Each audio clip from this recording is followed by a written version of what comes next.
Hello, hello. You are here to talk about maintenance in 2024, secrets from the experts. This expert is Josh Madison. Josh comes to us from Lula. And Josh, would you like to introduce yourself to the people? Yes, absolutely. So, as Krista shared, my name is Josh Madison. I'm the marketing director for Lula.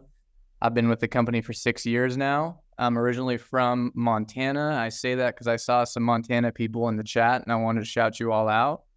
But with that, I also own one rental property myself and I'm a TurboTenant user. So I bring a unique perspective as both someone who works in the maintenance world, but also a TurboTenant user, just like I'm assuming all of you. So that's pretty fun, and I'm hoping to be able to share some good insights with you all. So here's our agenda for the day. We're going to go over 5 major topics, sort of the state of maintenance in 2024, some overlooked maintenance tasks, educating your tenants, establishing relationships, particularly with vendors, and implementing technology. So as we go into it, in our first task here, so the state of maintenance in 2024. So a lot of people are asking, especially over the last couple of years, there have been so many changes between now and the pandemic that people don't really know what's going on these years. A lot of contractors are saying one thing, truth might kind of lie somewhere in the middle. So that's sort of what we're going to walk through. So here on the next slide, why are repair prices so high? So last year, Gordian published a study with these results. 82.5% of construction materials experienced a significant cost increase, at least 19% average. Also, individual contractors, especially your handymen and a lot of the people that you're probably working with, they're not limited by unions and they determine their own labor rates. And with the overall cost of living going up, those labor rates are going higher and higher, and they also see the opportunity with fewer people being in the market. And then also with that, a lot of people are kind of just asking about where are the contractors. So on our next slide, there are fewer contractors altogether. And a lot of you have probably heard this, but for every 5 tradesmen who retire, only 2 are replacing them right now. A lot of people are going into a lot of more computer-driven careers, and trades aren't quite as desirable as they used to be, but there's still a lot of money to be made there. And, the push is to get younger people to actually go into your electrical, HVAC, plumbing, and hopefully over the next 10 years, we see an uptick in that. But right now, people are retiring faster than they're joining the trades.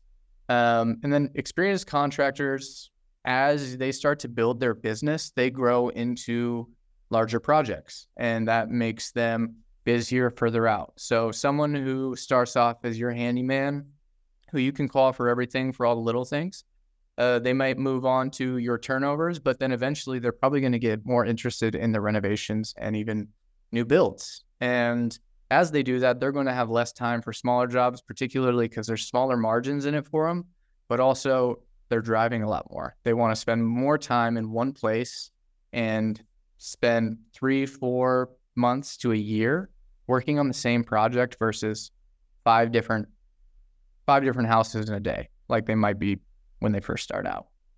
And there's also lower barriers to entry, which make for quality concerns. There are a lot of services out there where you don't need any licensing or anything like that.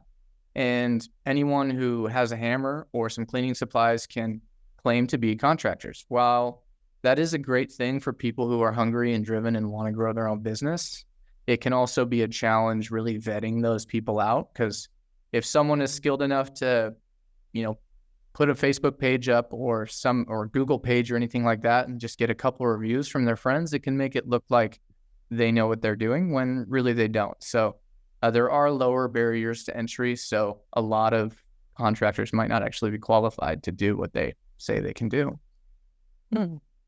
So moving on to supply chains, this is more so, I'm sure if any of you had rental properties back during the pandemic or even just kind of the subsequent years, you probably heard a lot about supply chains. Where contractors would tell you this is back back ordered for 6 months. And that was true at the time. A lot of, especially major equipment and, even your large department stores, they did not have all the supplies needed to make all these repairs. But fast forward now to 2024, that is seemingly back to normal. There are a few different things that still take 6 to 8 weeks to get back, say a custom window or anything like that. But for the most part, if you're getting those excuses that parts are just back ordered, I would question it a little bit, because for the most part, things are back to normal and logistics are moving smoother than they were at least 3-4 years ago. It's a really good point. So I'm curious. Yeah. We have another little poll for the audience.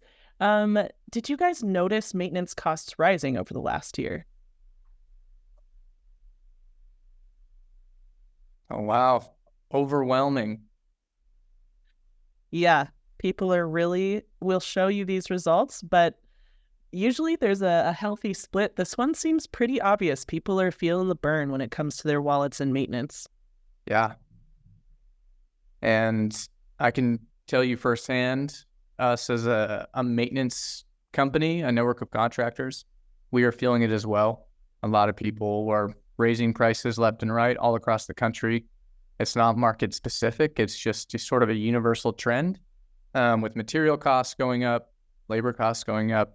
Naturally, everything is kind of like that Gordian study said, right around 20% higher than it used to be. Wow. Yeah. Let's show off some of these results just so you know. 84% of you are in the same boat. You saw things rising in costs last year. I'm sure you're curious how to get ahead of that and how to even just plan ahead for this year. So very excited to move into your next topic, Josh. That'll certainly help. Yeah. So some overlooked maintenance tasks. Tried to pick some here that are sort of afterthoughts, ones that might not come up normally, because for anyone who's been doing this for a while, you already know the usual suspects, but these are some that you might not think of on your turns as you're moving new residents in and out, or new tenants in and out, or anything like that. So here are just a few that you might want to consider over this next year to hopefully prevent major issues from happening. So caulking, everyone knows about caulking. That's no secret. Water is enemy number one for houses, and you're going to notice a trend with these. Many of them have to do with water, but that's because water and leaks are the biggest enemy of your investment, outside of extreme weather or anything like that, of course. But in terms of just your routine stuff, water is what you want to prevent at all costs. So when it comes to caulking, obviously bathrooms are normally fairly caulked, right? You want to be around the tub, you want to be around the toilets, sinks. But one place that people often forget about is the windows and doors. When you're doing that turn, oftentimes not walking around inspecting to make sure that everything looks good. So those windows, those doors, it can be good practice to scrape and replace caulking every 5 years. It's not a hard set number, especially depends kind of the quality materials you use, what time of year, and how it sets. But for the most part, that's just a good rule of thumb. Or as you're doing your inspections, whether you do them quarterly, bi-yearly, or just at the end of the year, walking around inspecting, you can just touch up as needed. Oftentimes you'll see caulking start to separate, anything like that. And although it could be minimal water getting through there, over time, it really does accumulate. And what you don't want is, what comes with that can be wood rot, swelling, or even the most dreaded word of all, mold. And that's probably the scariest word for a tenant to hear, but it's also a very scary word for landlords as well, because it might mean remediation, drywall, anything like that. Yeah, absolutely. Couple quick questions for you. One, do you have any experience using a moisture alert? It's come up a few times in webinars past, and I'm curious your thoughts about those.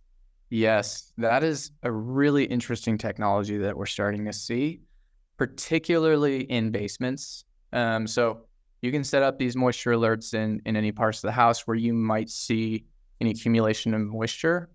Basements particularly, especially if they're finished. Obviously, unfinished basements, they're usually unfinished for a reason. You might have water problems, but finished basements, you want to be notified of that as soon as possible.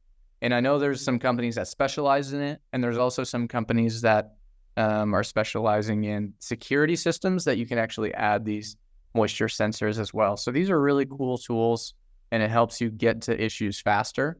So if that's something that landlords are wanting to invest in, I highly recommend them. I haven't used them myself, and we haven't incorporated it into Lula, our business, but it is something I've seen a lot about over the last year or two. And I think you're going to start seeing a lot more of it as well. I would expect so. Fascinating technology, exactly as you said. Now, one question came in that's a little more general about what a landlord should do. So Josh, very curious your perspective. This asker would like to know, does the landlord usually provide the tenant somewhere else to stay during repairs? Like, let's say, worst case scenario, the bathroom is covered in mold. What would you do for your tenant? I can't speak to, state by state or lease regulations or anything like that.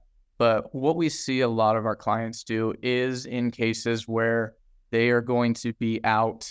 One, if there's a health concern in general, yes, probably a general rehoming, not even rehoming, whether it's putting them up in an Airbnb for the 3 days while everything's drying out and being remediated.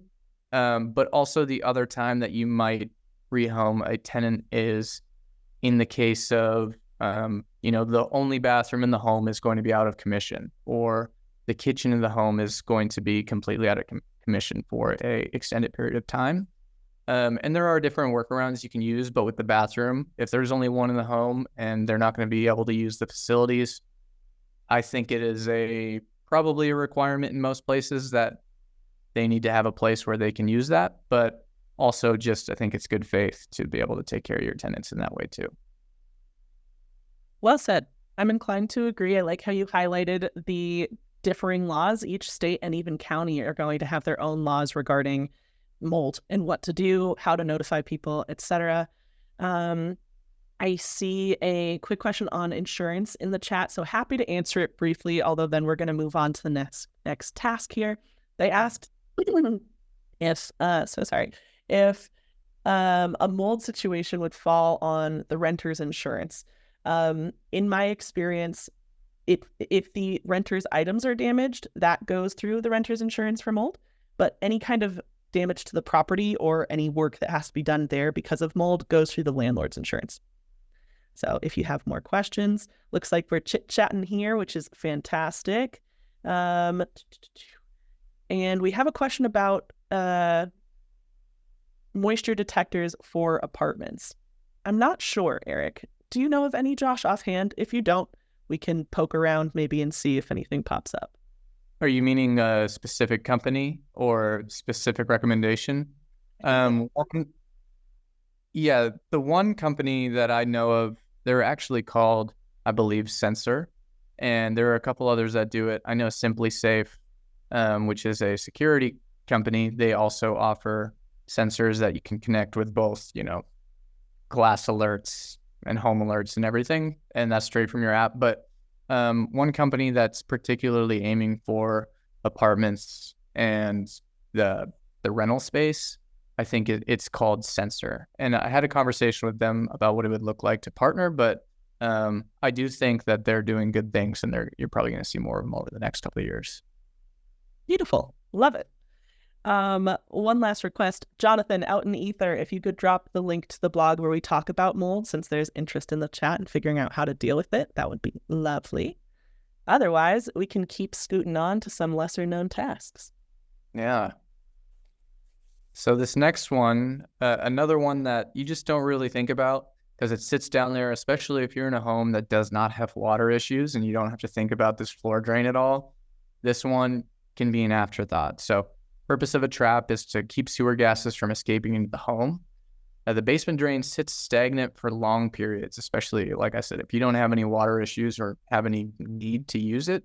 But it's important to dump a gallon of water down the drain to test and keep bad smells out of the home. So if you ever have a resident that says, my home smells like sewer, rather than calling a plumber, the first thing I would say to do is grab a boiling pot of water and pour it down that drain. It could just be that the drain has sat empty for a long time and there's no water left in it. And it's just not keeping those smells out. So that's one thing to do. But also it's just a good rule of thumb, because if these older homes, I actually have experience with it myself. The first home I bought, which is now our rental, it was from the 50s, and that drain sat stagnant for years. I have no idea how many years, but when we moved into the property, I think we drained our washing machine or something like that and tried pushing it down the drain, and it wouldn't work, and realized that it was actually rusted shut, just filled with sediment and rust. And thankfully, I was able to take a screwdriver and kind of chisel some of that rust out, use a shop vac enough to be able to have a plumber come out and actually push a snake through there.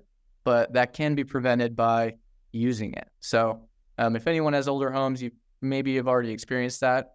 That's not the largest repair in the world. It's not like replacing a main line or anything, but it's still one of those things that you should never have to do because it's easy enough to take care of.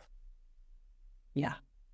Well said. I'm glad that yours worked out, because the idea of not being able to drain just all of those important things gives me the heebie-jeebies. Yes, for sure. And moving on to this next one. So like I said, you guys will probably see a trend. A lot of them are related to water, but that's just because those are some of the scariest issues that you'll have come up. But a good set of gutters will last for 20 years. But gutter extensions don't have quite as long of a life. They're usually just a very thin plastic, and oftentimes by the end of the year, depends kind of how much rain you get and how beat up they get, they can be needing to be replaced once a year, but at least every 2 years. And really what this is for is diverting water away from your foundation. Now, if anyone here has had foundation issues, we love foundation companies. We work with a lot of them. But one thing I would highly recommend is, before calling a foundation company, call your handyman, have them go out and check the grading around the home, check the gutters, make sure that they're clean, and check those gutter extensions. Because oftentimes those big foundation jobs can be avoided, or at least pushed down the line a little bit, just by diverting the water away from the home. And people think as soon as water comes into the basement that they need to call a foundation company and get a quote, and you're going to come back and you've got $9,000 you think you're on the hook for to fix this, when really you just need to get that water pointed away from the property. And a lot of people already know that, but I'm just encouraging you, call your handyman first. It's a lot better to spend $400 grading and diverting than just going with a $9,000 repair. Yeah, especially in this economy. I think that's a great bidder. Yes, absolutely. Okay, so this one kind of lines up with the floor drain as well. If your floor drain is rusted shut, I wouldn't recommend draining your water heater if it's near that floor drain. But over time, sediment builds up in that water heater, and flushing it annually will help extend the life and probably prevent other problems too, which can eventually turn into emergencies. So this one's pretty simple. There are plenty of YouTube videos out there that show you how to do it. That same rental I was talking about earlier, when we moved into the house, the water heater was 20 years old and still working, still kicking well. The only reason we even replaced it is to avoid any issues when the tenants have moved in. But either way, I'm sure the previous owners were draining that water heater. And sure, the saying goes that they don't build them like they used to, but at the same time, just periodically draining that sediment and keeping those flushed will extend that water heater. Beautiful. I love it. I know, let's see.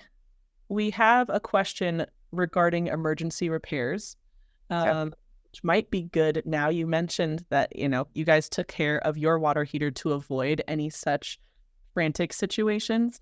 Could you speak to what would be classified as an emergency repair versus a non-emergent repair? And is this specifically to water heaters, or just in general, kind of the rules of thumb for emergency versus non-emergency? Let's start with the water heater and then get into general rule of thumb. Yeah. Obviously, tenants can, having hot water oftentimes is a luxury, but again, state and local regulations, a lot of them actually consider that to be an emergency, having no hot water. So I can't necessarily speak to that. You'll need to check your local laws. But again, it is just a good faith to consider water heaters an emergency, and being able to fix those within 3 days at a maximum is probably a good thing to consider. It's not quite up there with your HVAC or pipe bursts or frozen pipes or anything like that, but it is considered an emergency. So I would highly recommend treating it as such, even if your local laws don't consider it to be one. Yeah, I'm inclined to agree. We have some people sharing various emergency situations in the chat, which is lovely. Yeah. And we'll circle back to emergency repairs. But while we're on the topic of water heaters, Katie wanted to know, what are your suggestions on anode rod replacements? On anode rod replacements, like repairing the water heater itself? That is a very specific and great question. I don't have an opinion on it necessarily. What I would do is I would just generally check, okay, how much am I getting quoted to repair it? If it's, $500 or more, a new water heater is probably at that or less, and you're paying for labor to install it. And at that point, are you just advancing the life of an old water heater that's going to break down 6 months from now? Or are you investing in something that's going to give you 3, 4, 5 years before you really have to touch again? So I always compare the price of the quote to what it actually costs to replace, especially with water heaters. If you're spending more than $1,400 in total on a 40-gallon replacement or something like that, then you might want to look at getting another quote. But for the most part, if you're looking at a newer water heater, say it's 2 years old, it's out of the warranty, but you've got a $250, $300 quote to repair it, I would do it. But it kind of depends on the age and what you're comfortable with. So some people like to replace models, some people like to repair. I am personally, if it's kind of outside of its normal shelf life, I'm definitely replacing it over repairing it. There we go. I have one more question here about a hot water heater. Now, this is a fun and funky situation. How do you drain a hot water heater in a condo on the 4th floor? Yeah, that is very tough. So even in that picture there, you can see there's a place where you can attach a hose to it. I can't speak to the exact circumstances of where that water heater is located, if you are near a bathroom, a sink, a drain, or anything like that. But similar to if your water heater is located the same place where your condensate line for the AC might be dripping into, I would recommend going that route. But again, without knowing the location or anything, or if it's even feasible, then I would just say try and find the closest drain and use a hose to divert it there so it's not just leaking through the floor. But if there isn't one, you may be out of luck. But there probably is also some information online, whether it's on YouTube or anything like that, for people who have thought up some different ways, whether it's using a bucket underneath it to move it or anything like that. Kind of depends on the circumstance, where it's located and how it's positioned. Yeah, and your local handyman may have some ideas for you too. So great thoughts there, Josh. Linda says, even tankless water heaters should be clean and serviced, especially in hard water areas for buildup, which is very true. Appreciate that. Couple more questions here. I will say we're going to talk about proactive versus reactive maintenance, which will open up the door to have a conversation about how do you talk to tenants about these situations when they pop up, an emergency situation versus more routine maintenance tasks. So we will hit that, but for now, I'm going to let Josh get to the final of our lesser known tasks here and keep scooting along. But I see your questions. Please keep them rolling in. We are paying attention. Yes. So a lot of you are probably dealing with this right now. It is frozen pipe season, especially if you're in the Midwest. Anyone that's in the north or the Northwest, you guys are dealing with the coldest weather, but oftentimes your homes are already prepared for it. But those of us in the Midwest and the South who are getting these, frozen spells, a lot of these homes aren't. And one thing you should do is insulate any of those exposed pipes. Nothing can sour your day like a frozen pipe that bursts. And we'll kind of talk about how to coach your residents in these situations, but all these tasks are something you can do without a handyman. So if you are a do-it-yourselfer, all of these are relatively simple. If you go into your unfinished basement or unfinished garage, or if there are any type of exposed piping, just getting some simple insulation from Home Depot will help with this. And it's cheap, it's easy, it takes just a few minutes. You can do it while tenants are there, or you can do it in between tenants, but this is something that cannot stress enough. There are ways to continue combating frozen pipes, but this, at a minimum, if you can, would definitely expose or insulate those pipes. Absolutely. And if you've already had something burst this year, it's something you look back on and say, shoot, I should have done it. And if you haven't, now's the time. We have a weekend ahead of us. Get in there, insulate your pipes. And if you have had a burst pipe this year and you have to have walls opened up or anything like that, highly consider having them insulated by your contractor while they are open. That is the time to do it.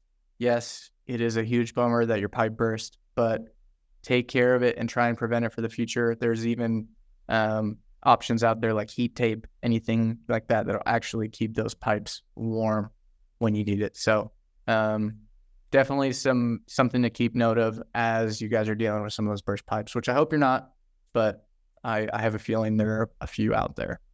Yeah, it's been chilly. Yes.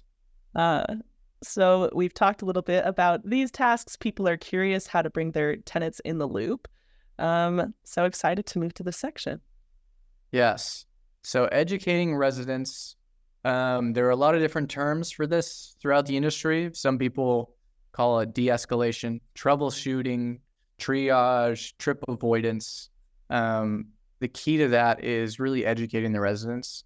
The more information you can get in their hands, the better they are prepared to handle situations as they come up, but also before they come up. So we're going to talk a little bit about proactive versus reactive maintenance. Proactive is your preventive maintenance. You're trying to make repairs before they become a problem, whereas reactive maintenance is when your tenant submits a request.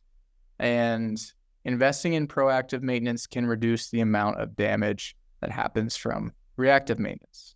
And what that really looks like is going on to the next slide. Thank you.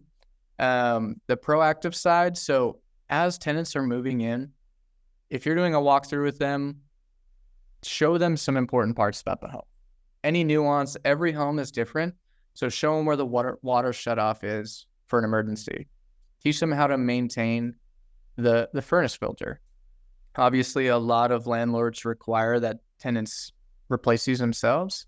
But if a tenant is moving from an apartment to a home and they've never had to do it before, they might not even know how. So highly recommend that you show them how to do that up front. It'll really help down the line. A couple other, examples of ways you can be proactive with tenants is send out a message to them around this time, letting them know, the usual, make sure you keep your faucets dripping, keep those cabinets open, turn the heat up a little bit. If you notice any issues with pipes freezing or anything like that, get a space heater in there and try and thaw it the best you can. Make sure you're prohibiting any type of non-toilet or tissue paper in drains and toilets. Just kind of exclude, and I would even put some of this in your lease where if, things are found in the drain that is not supposed to be there, that they will be liable for any repairs that come from that, whether it's drain cleaning or in some cases, we've seen some pretty crazy things in main lines that the only thing you can do is dig it up and replace that section of line because there's no pushing it through, there's no getting it out. And that's something that tenants need to be aware of because a lot of people just don't know. Whether they grew up without having to worry about it, but just making sure that they know, hey, do not put hygiene products down there. Do not put any type of paper other than tissue paper because tissue paper is built to, fall apart, whereas a paper towel is not. And people get those confused very often. And then another thing, this one's very small, but showing them how to change ceiling fan settings during the winter to make for hot and cold settings. It can help keep air warmer, but also just help circulate things a lot better. And people just don't know those little tips. And those are just a few. There's a lot more. And if any of you landlords out there have some that you do when tenants are moving in, throw them in the chat. We'd love to see your different takes and the things that you guys do with your properties as well, just to try and prevent anything from happening, but also just teaching them how to respond. So that kind of gets into the reactive maintenance. And this is actually where our company thrives. So the reactive maintenance, as we kind of talked about, the troubleshooting, triage, de-escalation, trip avoidance, whatever you might call it, is a huge money saver for landlords. And that's not just for small landlords. That is for everyone who might be managing 1 door to 100 doors, all the way to your 20,000 door REITs. This is everything. This is something everyone should be doing, because every tenant is capable of making small repairs or doing these things themselves. And I don't have an exact number, but there are millions and millions and millions of dollars wasted every year on trips to properties that aren't necessary. And coaching residents through this is a huge game changer for really your NOI of that property. If you can prevent a $75 trip fee just by coaching residents through something doing themselves, this is a win-win-win-win for everybody. The tenants don't have to have someone come out to their property. They don't have to take off work or anything like that.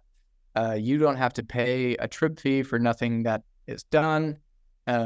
Whether you are managing your own property or someone else's property, like, you're not having to pay that. They're not having to pay that. But also, it's just a good resident experience because it, in a way, empowers them as well. A lot of these people are excited when they fix something themselves.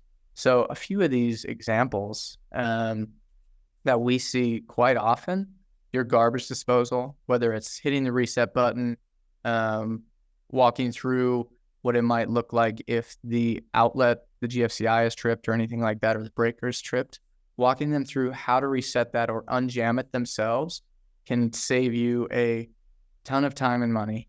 Running toilets, teaching them how to adjust the guts inside of the toilets.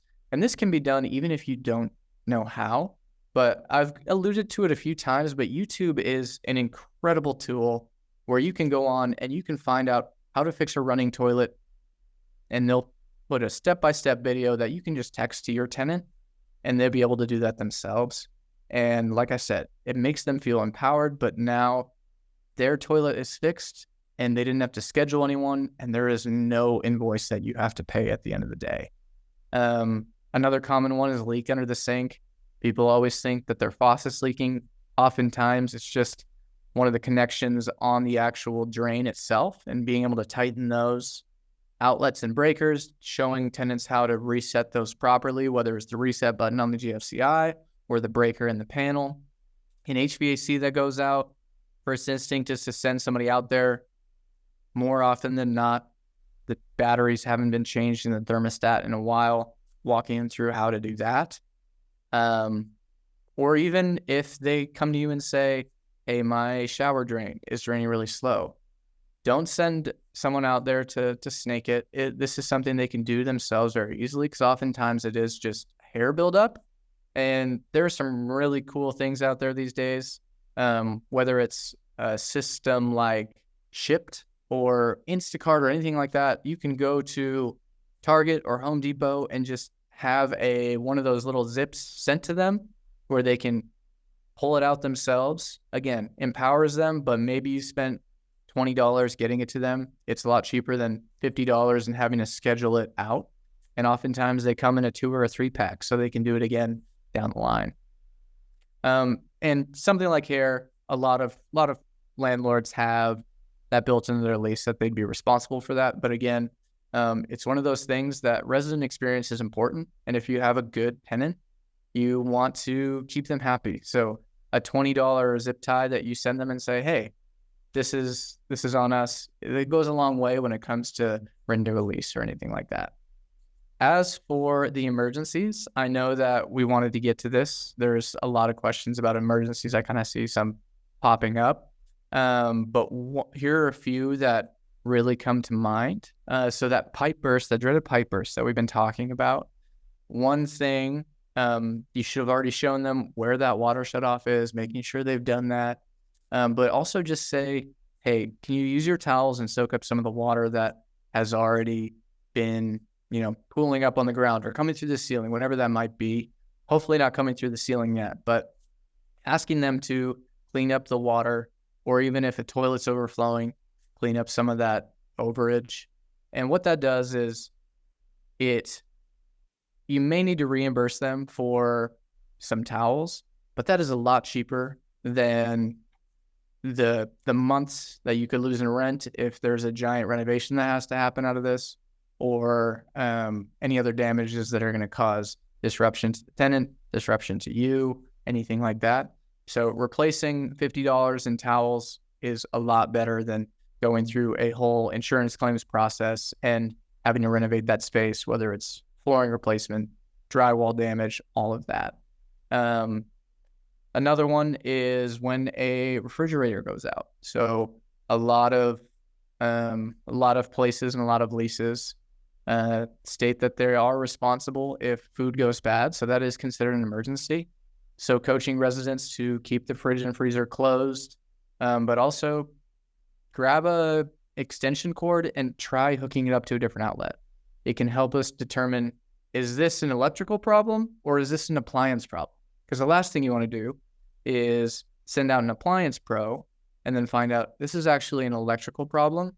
So now you've got 2 invoices and they still have a fridge that doesn't work. So the first thing you should do is just try and figure out the core of what's going on. And this applies to a lot of different services. Something also like a dishwasher that's not draining. Okay, is the disposal working or is the dishwasher itself not working? And if the disposal is not working, being able to send a handyman is a lot cheaper than an appliance technician. So really determining the root of the problem so you're sending the correct technician out is going to also save you money on wasted trips. And then the last one I had here is, and this one's a little proactive as well, but making sure they know who to call in emergencies, whether it's they're smelling gas, their power goes out, their water quits working. Oftentimes, gas is always an emergency. You guys know how to respond to that. But if water quits working or power goes out, oftentimes that's because they're testing something in the area and tenants don't know that and they don't know who to call to check. So providing them with the number to look for outages or even the link, anything like that. If they self-serve that, it saves you time having to, look it up for them, or even if some people are quick to say, oh no, their power is out, I need to send an electrician. But turns out it's actually just doing some testing in the area or something like that. So making sure they know who to call in those emergencies is crucial as well. But those are just a few examples. There's countless ones that we could sit and go through. And I'm not sure if there are questions. I see a lot happening in the chat, but those are some of the proactive and reactive ways you can coach your tenants and help them eliminate and avoid trips altogether. Yeah, excellent information there. So many rich examples. I'll get into some questions here shortly. But one thing off the bat, somebody asked, how much notice? What do I do when a situation pops up? How long do I have to fix it? We have a blog about that, but to boil it down for you, you're going to need to look at your local laws because these problems are not created equal. For example, if the heat goes out in Hawaii, that's something to take care of for sure. If the heat goes out in a rental in Montana at this time of year, very different scenario. So make sure that you're familiar with your local laws. Typically, emergency repairs need to be done within 3 to 7 days of being notified, depending on, again, what your local legislation says and the situation at hand. Non-emergent repairs, again, typically you have 30 days to correct the issue, but you want to make sure that all of that is spelled out in your lease and that your tenants know who to call, just as Josh said. So you could draw up a 1-page document with some of these bullet points. I know Dale has dropped in the chat his amazing table of contents for, I think he said, a 45-page manual he makes for his tenants to cover. But even just a one-pager that's laminated on their fridge that says, this is your local electric company, call them for an outage, here's how you check on water thing. Like, giving them that information up front requires a little bit of work from you, but it pays off in dividends when you don't get that 3 a.m. phone call saying like, hey, what's going on with this? They have somewhere to go, they feel more empowered, and you're working together to take care of the property. Well, that is my spiel there. In terms of questions, one came up about managing multiple properties and building out a maintenance schedule. So do you have any thoughts about building out a maintenance schedule for multiple properties if someone's trying to take care of all of them in a timely manner? Yeah, and I'm assuming that means for your preventive maintenance or just your routine or seasonal, anything like that. Yeah, definitely. When building out a schedule, I first would determine what you're going to be responsible for and what the tenant's going to be responsible for. You can include what the tenant's responsible for in there, so you can actually send them notifications, whether it's scheduling messages saying, hey, don't forget, the gutters need to be cleaned or whatever that might be. But you can also set up recurring tasks, anything like that. And Christy, you might be able to speak to this more than I can. On the TurboTenant maintenance function, can they actually set up the recurring maintenance? I know you can with payments and everything, but can you set up recurring work orders as well? Ooh, that's such a good question. I'll need to double check. I don't believe so at this time, but if it's a feature that people are interested, we have a support queue called Canny where you can vote for the next feature that we work on as a team. So I'll dig in. I don't think it exists currently, but that'd be a good one. Okay. Yeah, definitely. And even if there's not, you can set calendar reminders for yourself, but building out your spring and fall seasonal maintenance, as well as some of those preventive items. And a lot of these are going to be tackled in between tenants, right? Maybe you have long-term tenants and they're not going anywhere anytime quickly. Then I would just say schedule a time to go by the property. And some of these things that we mentioned earlier, like those tasks that you can do yourself, would highly recommend just inspecting the property, seeing what needs to be done, and try tackling it yourself too, what you can. But as far as setting up a schedule, generally there's probably, 4 things you might want to do kind of throughout the year. Your spring and fall maintenance on your HVAC, gutter cleaning, like I mentioned, the grading check, everything like that, because eventually that starts to wash away as well, depending how much rain you get. But I would just set those up bi-yearly and kind of handle those as is. So setting up that schedule is highly recommended. Yeah, absolutely. And just to tack on, best practices for setting up a maintenance plan are going to include being very communicative with your tenants, letting them know when to expect you, and what their responsibilities are, as Josh said. If you need any tips or ideas for that, Jonathan dropped a link to all of our seasonal maintenance blogs, which breaks out things you should do by season. You can assign some to your tenants. You could take some yourself. I will say one very quick thing I noticed in the chat. So Carlos, you can ask them to take on some easy maintenance tasks where they are not going to hurt themselves, like checking the batteries on a smoke detector. Do not send them on the roof to fix the roof, but you can give them some small things. I did see someone say that they like to drop off air filters and use it as an impromptu inspection. I don't recommend doing that, if only because tenants are owed a certain amount of notice before you enter their unit. If you just spring it on them, you are breaking the law. So please be careful. Don't break the law. Give them proper notice and then do your inspections as you will. All right. We are running quick on time, and I want to make sure that we hit everything because Josh has so much good information. So keep your questions coming. We're going to have an open forum at the end, but let's scoot on to the next bit. Okay. And I won't rush through it, but I know we want to get to some questions at the end, so I will shorten it a little bit. But establishing relationships, particularly when it comes to vendors. So on this first slide, the types of pros you need. So these are probably going to tackle 95% of problems that come your way. Your handyman is going to do most of it. Especially if you have a skilled one, they can do a lot of light plumbing and a lot of light electrical as well. Then anything that's going to need a license or anything that we like to say is in the wall, your plumber or electrician in the back pocket is great.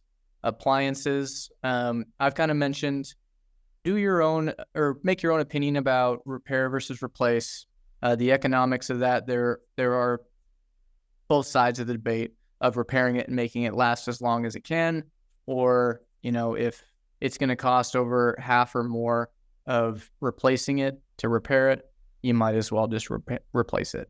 And then your AC tech, you want a good relationship with your HVAC tech, because at some point your furnace or your AC is going to go out and you want to be able to get someone there same day or next morning, whatever that might look like. And then one thing, how do you know if you have a good pro? Krista had mentioned this to me the other day, and I thought, that is a great thing to touch on. Knowing you have a good pro really comes down to communication. I got a note over here and I wrote communication. What that looks like is your guy, your pro, shows up on time, communicates issues with you in a timely manner, communicates with the tenant, and makes quality repairs. Those are kind of the checklists. I don't recommend finding the cheapest person. I don't recommend finding the biggest name brand company you can. Do your homework and find someone that's maybe on social media, Facebook or Nextdoor app or something like that. If they don't have a ton of advertisements out there and they're not just completely fresh, that's probably a good thing to look for. And yes, you want affordable, but oftentimes affordability is directly correlated to quality. So if you've got someone that says they're $10 an hour, you're probably going to get $10 an hour work, and you might spend the same amount repairing those repairs as you would have just going with a little higher trusted pro. But if you are lucky enough to find someone who is good at what they do and cheap, hold on to them as long as you can, because it's not going to last long. They're either going to be gobbled up by, supply and demand because they're doing such a great job, or they're going to get overran and swamped and busy and going to end up being more expensive. So hold on to those, take care of them. And that kind of brings on to this next slide and how to keep pros happy. This is kind of a formula that we've used, and really sending work to one pro, especially if you've got just a few properties and you don't have a ton of repairs. So on average, a property has about 4 work orders per year. It doesn't matter what they are, but you need the pros to be able to cover those when you do. You don't want to have to be searching through Google to find someone to show up on your door. You want to be able to call your person, and you want them to prioritize you. So that's what keeping pros happy means. So send your work to one pro. If you've got plumbing issues, send it to the same plumber. If you start, if you've got 20 properties or 40, 50 properties or something like that, you'll need more. But if you've just got a couple, one plumber is more than enough. And most of the time, if you've got a good relationship with them, they will prioritize you because they like those relationships as well. They know they're going to get paid. They know they've got a good contact and a good rapport, anything like that. Pay fast and don't lowball. And what I mean by that is anytime your trusted pro comes back to you with a quote, don't come back and say, can you do this for 20% cheaper? That is going to burn them out. And just by sending them more work, naturally, you're going to build up some buying power with them.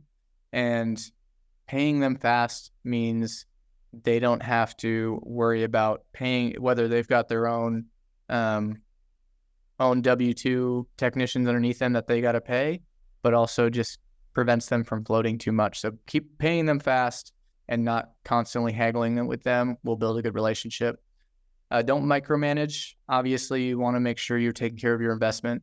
But if you have a good pro that you have a good relationship with, you should trust them to do that work. As long as they're communicating and showing up and they're not doing anything that's out of bounds, it is good practice to let them work, and they will communicate with you about what's going on at the property, because you can build a relationship with them where they can report back if there's something being mistreated or anything like that. And they'll let you know if this is caused by the tenant or anything like that. But if you don't have a good relationship with them, there's no reason for them to really do that. They're just trying to get in, get out, get paid. But you're trying to build a long-term relationship. Also, lastly, offer to purchase the materials and equipment for them. So if you've got a water heater you need to replace, offer to call and make the payment on that, or pay for it online and set it for them to pick up. It kind of depends who you're working with. Some companies like to control that themselves because they might have some buying power and they're able to actually make money on the equipment. But for the most part, a lot of these pros prefer not to float too much cash on one job, especially it depends how fast they're getting paid. But the last thing they want to do is buy that water heater and then have to wait 2-3 weeks where they're out the $600 or anything like that. But those are the 4 ways that you can really keep pros happy and build long-term relationships with them. Love it.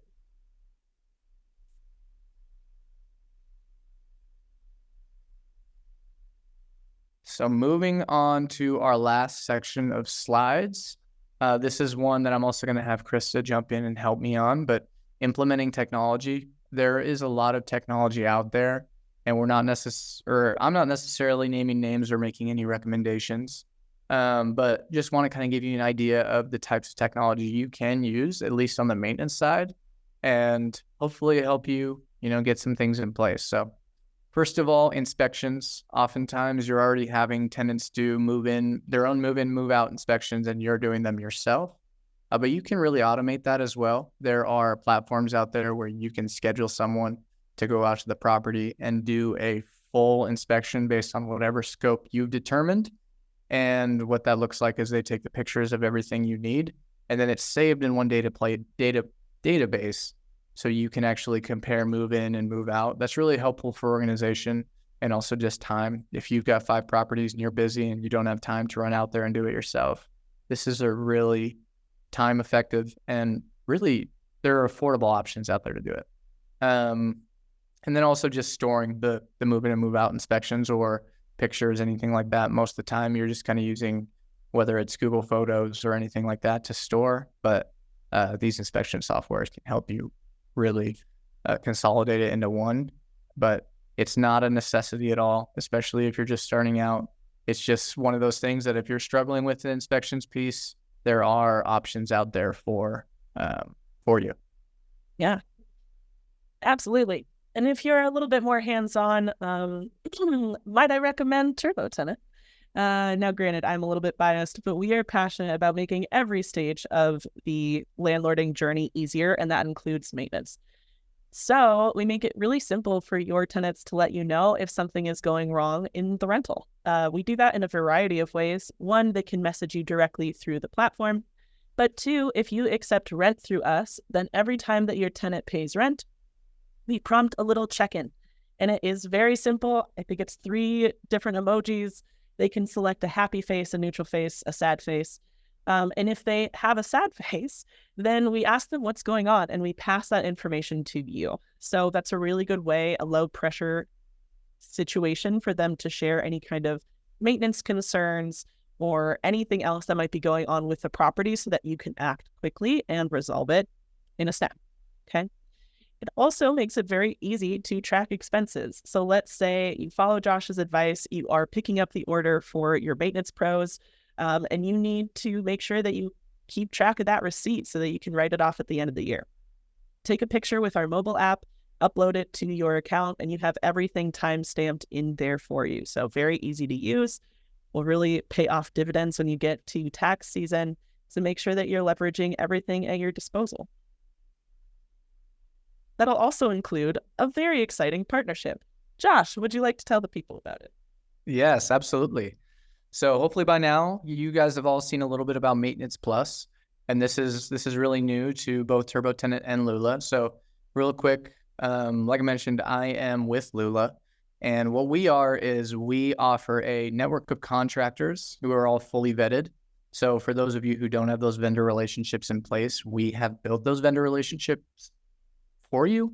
And basically you are able to tap into that buying power, that quality, and be able to just utilize it automatically. And then the other piece of what we offer is the troubleshooting and resident communication that we had talked about earlier as well. So what that looks like is anytime work orders are assigned to Lula through TurboTenant, we will handle all the troubleshooting with them. We'll coach them through how to fix it themselves.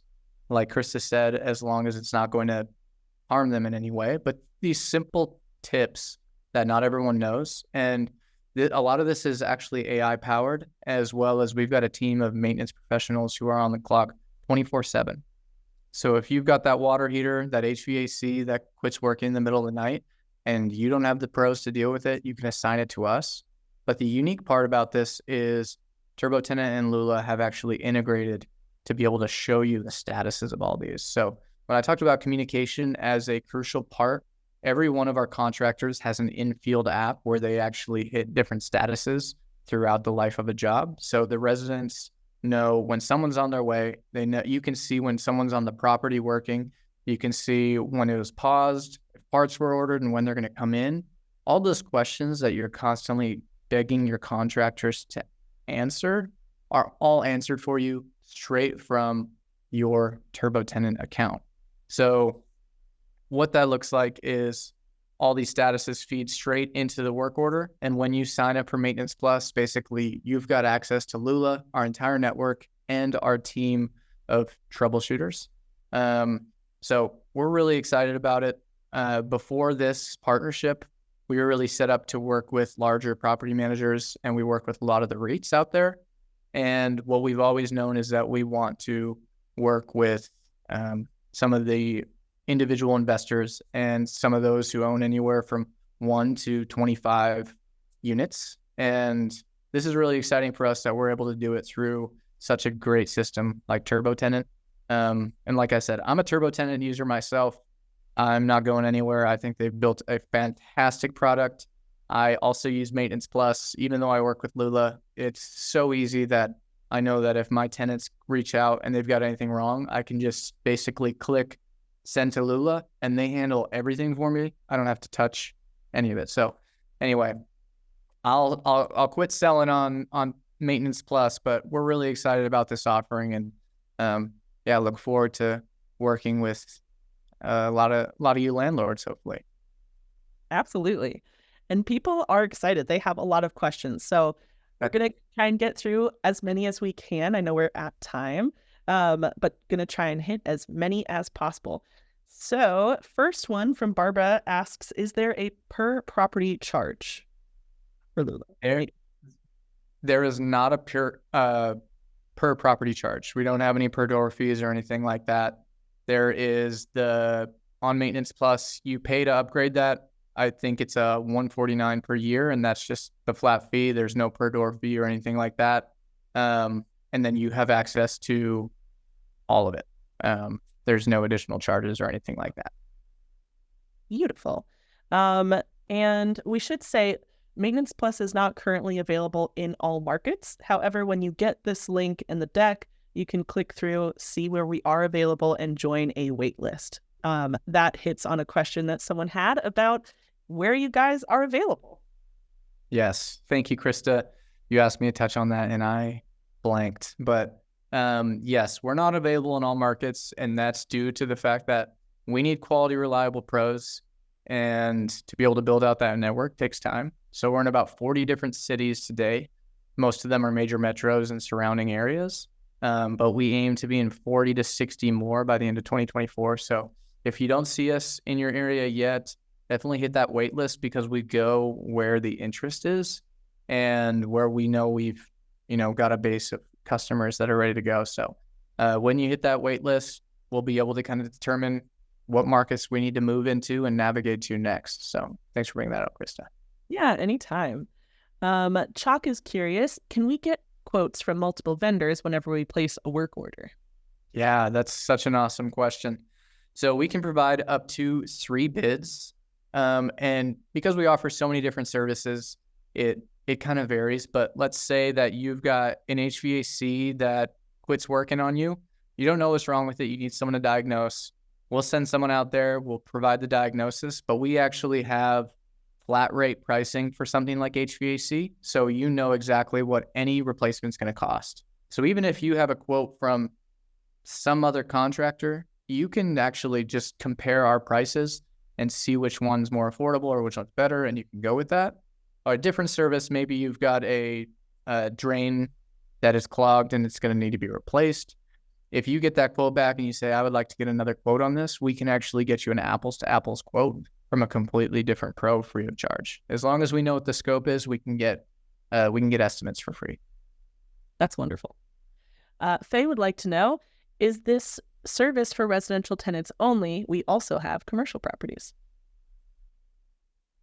It is currently only for residential. Now, if you have a commercial property that is accessible, we don't necessarily have the contractors to fix your large property HVAC units or anything. We might have people who offer it, but it's not necessarily a service we specialize in. But if you've got a commercial office property with a toilet that's leaking or something like that, that's a little closer to what a residential maintenance request would be, we can certainly take that on. But as far as your like large scale commercial or enterprise level contracting, that is not something that we offer. Yeah, well said. And we also service multifamily as well. Oh, beautiful. So multifamily, all things residential, that's the real scope of Maintenance Plus. Yes. All right. Marcella said, how can we sign up to be a part of your vendor network? And I have a quick answer. I'm curious if you have anything to add on. So if you log into your TurboTenant account and hit the maintenance button, if you are eligible, you will see information about Lula. If you are in the market where Lula is, you will see that info. If you are ineligible, you will see a banner at the top of your screen where you can join this wait list. So you can click on that banner. It will take you to a form. You can put in your information, join the wait list, and be notified when Lula takes over the entire United States. Yes, absolutely. And to answer the question about becoming a contractor, you can visit our website at www.lula.life, and it should be pretty easy to navigate to the place where you can apply or learn more about what it actually means to be a contractor in our network. But it's a pretty simple process, but there are some bare minimums. Every pro has to have general liability insurance and be licensed when applicable. They have to go through competency tests with the services that they're planning to offer. And then other things like they've got to have some type of web presence or at least referrals. We really try to vet. We accept less than 15% of all applicants because the damage that a lower quality contractor can do can be significant to a property if they're not qualified. And then whoever asked that, I'm not saying you're unqualified by any means. I'm saying what a lot of people ask about our vetting process and how we determine the contractors that come into our platform. And we make it somewhat rigorous because we want to make sure that we've got the best of the best to serve our faithful TurboTenant landlords. And we love that. All right. We do have a final poll for you. I'm going to answer one more question that came up toward the beginning, which is about best practices for common spaces in multifamily units. You know, if you have an area where everyone congregates and there are some kind of maintenance tasks that need to be done there, first and foremost, establish expectations early, whether that's telling people how the space needs to be maintained or giving them resources such as here's where the trash is, all trash has to go into this receptacle, things of that nature can really set you up for success long term. And also make sure that you have an open door for communication back and forth, right? Especially when it comes to multifamily common spaces. You want to know as soon as possible if something is not working, if it's broken, if it's becoming a hazard. So stay communicative, set expectations early, hold true to those expectations. And then if you do need to make any kind of requirements for the tenants to be cleaning that space, talk to them about it, put it in your lease agreement. All things go back to the lease in my book, but those are some general best practices without knowing the common space. Josh, anything to add in that realm or any others? No, you really hit on it. This was fun. You all asked a lot of great questions. And again, if there are other questions, I'm going to take a look at the chat after this and see if there's anything else I can answer, and maybe we can get that information out to you. But appreciate all of you who participated. Yes, thank you for being here. It has been so wonderful. Josh, thank you again for your time. Everyone else, have a wonderful rest of your day. Bye. Bye.